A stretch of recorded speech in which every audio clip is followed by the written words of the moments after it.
നിങ്ങൾ ഒരു നല്ല സാമൂഹ്യ നേതാവും ജീവകാരുണ്യ പ്രവർത്തകനും അല്ലേ പ്രതാപവർമ്മ സാറേ? ആദ്യം ഈ മഹാപാവത്തെ നിങ്ങളുടെ പെങ്ങളുടെ പിടിയിന്ന് രക്ഷിക്കും. അല്ലെങ്കിലേ ഈ കൊച്ചിനെ ഈ താടക കൊന്നുകളെ.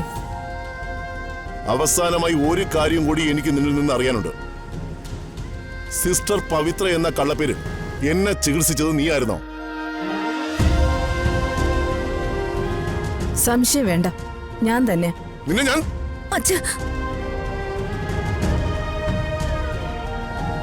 തല്ലിക്കോ. എന്ത് മനുഷ്യസ്നേഹിയാണെങ്കിലും സോഷ്യലിസ്റ്റ് ആണെങ്കിലും രക്തത്തിൽ ആ മാടമ്പിത്തരം കാണുമല്ലോ.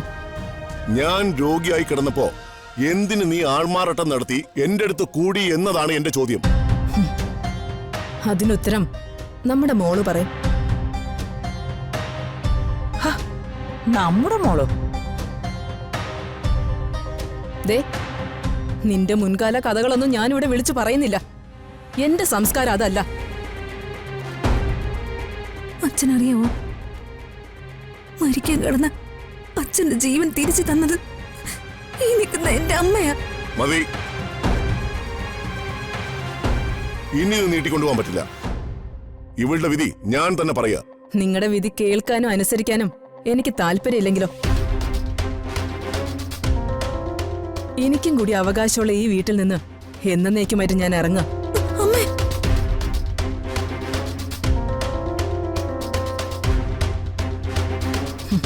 മോളെ, നിന്റെ അച്ഛനായ ഈ മനുഷ്യൻ ഈ ജന്മത്തിൽ നന്നാവാൻ പോകുന്നില്ല.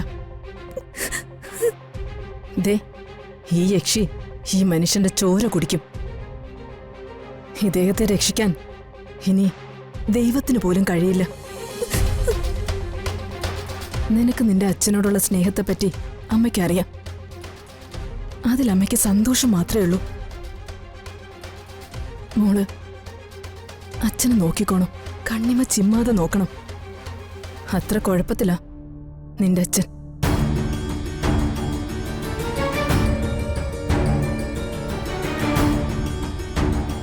എന്നാ പോട്ടെ വർമ്മ സാറേ. പെണ്ണിന്റെ കണ്ണീര് വീണത് ഏത് ദോരകയിലാണെങ്കിലും അത് കടലെടുക്കും.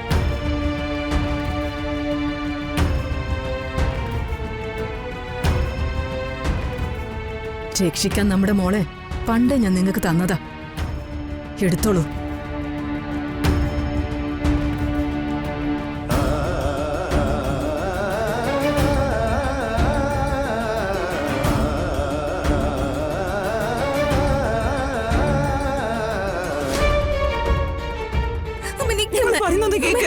അമ്മ എന്നെ വിട്ട് പോലെ പ്ലീസ്.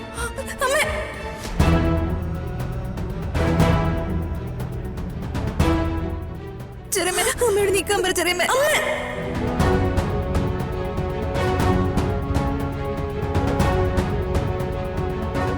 അമ്മ